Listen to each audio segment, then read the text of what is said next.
Ya, kali ini kita masih akan membahas mengenai isu hukum ketenagakerjaan, yaitu putusan pengadilan atau putusan Mahkamah Agung yang telah berkekuatan hukum tetap. Oke, gugatan diajukan oleh pekerja terhadap CV. Ini sekarang CV, bukan PT ya. CV ini menguasakan kepada staf operasionalnya berdasarkan surat kuasa 16 Januari 2012. Alasan-alasan penggugat dalam hal ini pekerja mengajukan gugatan hubungan industrial adalah pertama ini, penggugat tersebut bekerja kepada tergugat sejak tanggal 16 Februari 2020. Statusnya adalah PKWT yang dikontrak selama 1 tahun, namun PKWT-nya itu dilakukan selama 3 kali PKWT atau perjanjian kerja waktu tertentu tanpa ada masa jeda 30 hari. Nah, ini detailnya. PKWT pertama tanggal 16 Februari 2020 sampai tanggal 15 Mei 2020. Maksudnya 16 Februari 2010 sampai tanggal 15 Mei 2010. Kemudian diperpanjang dengan perjanjian kerja waktu tertentu yang kedua mulai tanggal 3 Mei 2010 sampai 2 Agustus 2010. Selanjutnya diperpanjang lagi tanpa ada jeda 30 hari ya.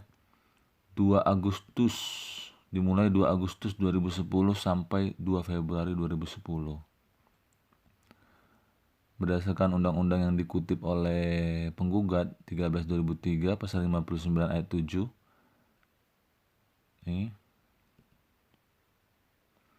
Dan juga Kemenaker Trans nomor 100 tahun 2004. Nah, setelah kontrak yang ketiga selesai 2 Februari 2011, kemudian penggugat diputus hubungan kerjanya.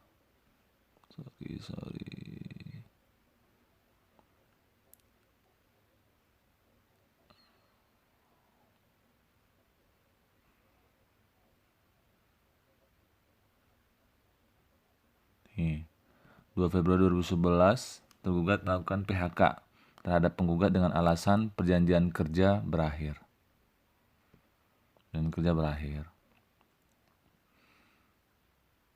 Nah, menurut penggugat, PHK yang dilakukan oleh tergugat tidak dibenarkan hukum karena sesuai Undang-Undang Nomor 13/2003 tentang Ketenagakerjaan, termasuk juga Kemenaker Trans RI Nomor 100 tahun 2004. Menurut penggugat sebagai pekerja PKWT beralih status hubungan kerjanya menjadi PKWTT. Perjanjian kerja waktu tidak tertentu ya, atau pekerja tetap sejak terjadinya hubungan kerja. Nah, prosedur PHK juga menurut penggugat yang dilakukan oleh tergugat itu tidak sesuai dengan ketentuan peraturan perundang-undangan, yaitu pasal 151 ayat 3. Oke.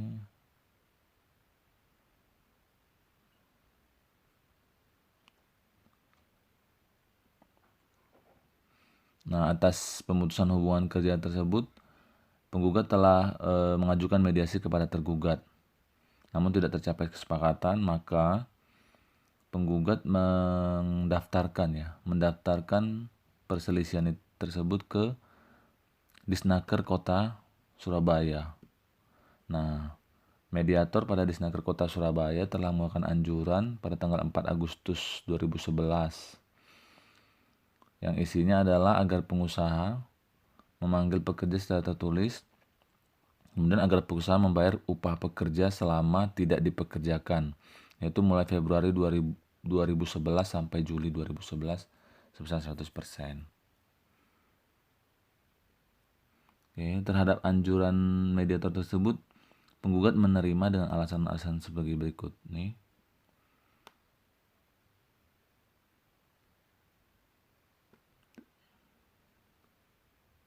Upah penggugat Rp1.135.000.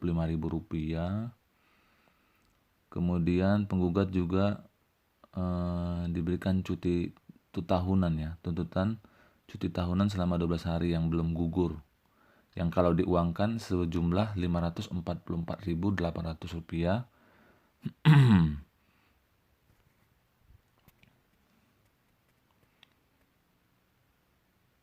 Nih. Kemudian dalam putusan sela,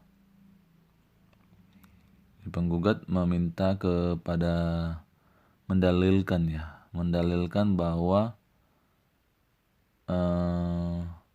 tergugat diperintahkan untuk membayar upah yang belum dibayar, yaitu sejak 2 Februari 2011 sampai dengan berkekuatan hukum tetap.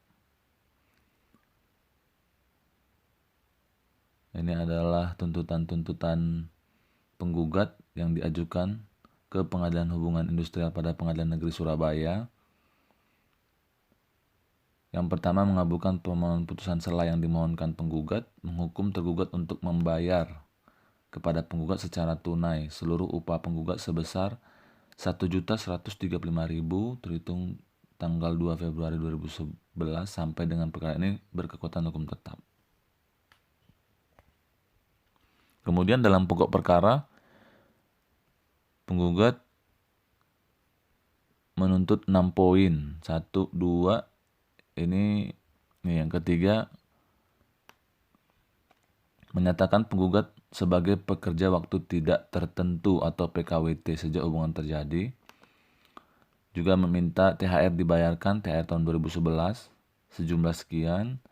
Kemudian nih, cuti tahunan Rp544.000. Jadi tuntutannya hanya gaji yang belum dibayarkan, THR, dan cuti yang belum dipakai. Pengadilan Hubungan Industrial pada Pengadilan Negeri Surabaya dalam putusan tahun 2011 tanggal 28 Desember yaitu terhadap putusan sela penggugat menolak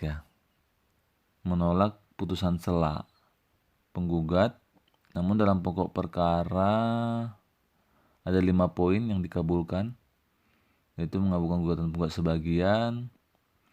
Nah nih, Majelis Hakim PHI pada Pengadilan Surabaya Pengadilan Negeri Surabaya nih menyatakan hubungan kerja antara penggugat dan tergugat secara hukum menjadi perjanjian kerja waktu tidak tertentu atau PKWT, artinya jadi pekerja tetap. Nah ini nih, padahal penggugat nggak menuntut sekian tidak menuntut sebesar 12 juta, cuma hanya saja hakim boleh mempunyai pertimbangan lain. Menghukum tergugat untuk membayar upah selama tidak dipekerjakan dan tunjangan hari raya keagamaan tahun 2011 secara tunai kepada penggugat sejumlah Rp12.265.000. Menolak gugatan selebihnya dan tidak dikenal biaya. Oke. Namun seperti biasa, tergugat tidak akan pernah setuju dengan putusan pengadilan di tingkat bawah, maka karena ada upaya yang disediakan oleh undang-undang, maka berdasarkan kuasa tanggal 16 Januari 2012, tergugat dalam hal ini pemohon kasasi mengajukan permohonan kasasi secara lisan tanggal 16 Januari sebagaimana ternyata akta permohonan kasasi tanggal nomor sekian, kemudian diikuti mengajukan memori kasasi yang memuat alasan-alasan yang diterima Kepaniteraan Pengadilan Hubungan Industrial pada Pengadilan Negeri Surabaya pada tanggal 27 Januari 2012. Kemudian penggugat diberitahukan memori kasasinya pada tanggal 3 Februari, kemudian mengajukan jawaban memori kasasi. Ini atau dikenal dengan istilah kontra memori kasasi Kontra memori kasasi dimasukkan oleh termohon kasasi, dahulu penggugat pada tanggal 14 Februari 2012. Nah, ini alasan-alasan pemohon kasasi atau tergugat dahulunya ya. Pada pokoknya seperti di sini nih, bahwa pengadilan hubungan industrial dalam putusannya mendalilkan perjanjian kerja waktu tertentu yang dibuat antara pemohon kasasi dengan termohon kasasi tidak memuat ketentuan Undang-Undang Nomor 13/2003 tentang Ketenagakerjaan pasal sekian, maka demi hukum PKWT menjadi PKWTT adalah salah. Ini menurut pemohon kasasi dalam memori kasasinya.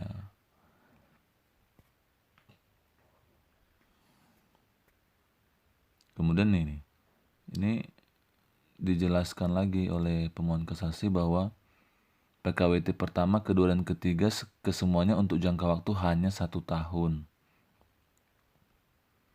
Hanya 1 tahun. Perjanjian kerja waktu tertentu pertama itu selama 3 bulan.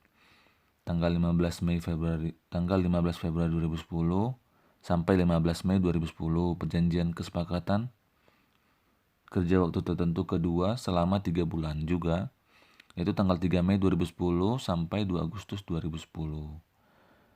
PKWT ketiga yaitu 6 bulan mulai 3 Agustus 2010 sampai 2 Februari 2012.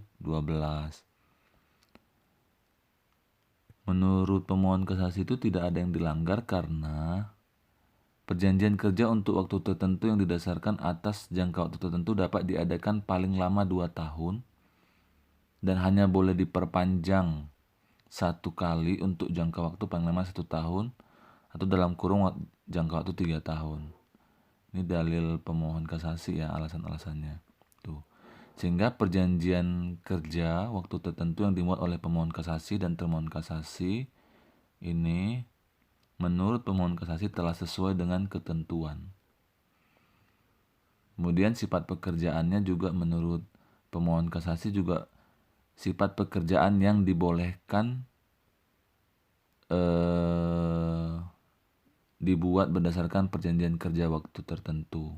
Karena menurut ini dia kutip ya, pasal 59 ayat 1 Undang-Undang 13 2003 ABCDE.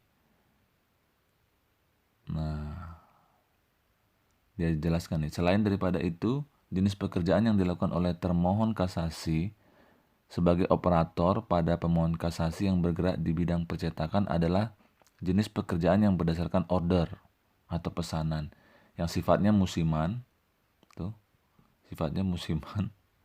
yaitu apabila ada pesanan atau order, maka mesin yang dioperasikan oleh termohon kasasi beroperasi, dan apabila tidak ada pesanan atau order, maka mesin yang dioperasikan oleh termohon kasasi tidak beroperasi. Hal tersebut sesuai dengan maksud pasal 59 ayat 1 huruf A dan huruf C Undang-Undang 13 tahun 2003. Dengan demikian secara hukum perjanjian kerja dapat dibenarkan oleh hukum. Nih, pasal 59 ayat 1 huruf A dan huruf C. 59. Nah, menurut pemohon kasasi dia jenis pekerjaannya masuk di sini nih. Sementara sifatnya dan pekerjaan yang bersifat musiman. Karena menurut dia pekerjaan itu didasarkan oleh order. Ya kalau ada order kerja, nggak ada order ya menurut pemohon kasasi, termohon kasasi tidak kerja. Nah, terhadap dalil-dalil pemohon kasasi dalam memori kasasinya, Mahkamah Agung berpendapat sebagai berikut. Alasan-alasan tersebut, Mahkamah Agung berpendapat bahwa alasan-alasan tersebut tidak dapat dibenarkan karena pertimbangan hukum dan amar putusan judeks faksi tidak salah atau keliru dalam penerapan hukumnya, dan alasan-alasan tersebut tidak memenuhi ketentuan pasal 30 ayat 30 ya Undang-Undang 14 tahun 1985 sebagaimana telah diubah 2 kali ya, Undang-Undang nomor 5 tahun 2004 dan yang kedua Undang-Undang 3 tahun 2009. Kemudian tetap menurut Mahkamah Agung bahwa pertimbangan di atas judeks faksi dalam perkara ini tidak salah atau tidak bertentangan. Putusan judeks faksi tidak bertentangan dengan hukum. Sehingga terhadap memori kasasi tersebut, upaya hukum kasasi tersebut, majelis hakim memutuskan, Majelis Hakim Mahkamah Agung ya, memutuskan bahwa menolak permohonan kasasi pemohon kasasi, yang kemudian kedua membebankan biaya perkara kepada negara. Artinya yang diputuskan oleh Pengadilan Hubungan Industrial pada Pengadilan Negeri Surabaya yang menghukum tergugat untuk membayar sebesar 12 juta harus dilaksanakan, karena terus PKWT tersebut menjadi PKWTT secara hukum harus ditegakkan, sehingga tergugat harus membayar karena putusan ini telah berkekuatan hukum tetap. Oke, demikian putusan kali ini. Semoga bermanfaat bagi teman-teman yang mendengarkan.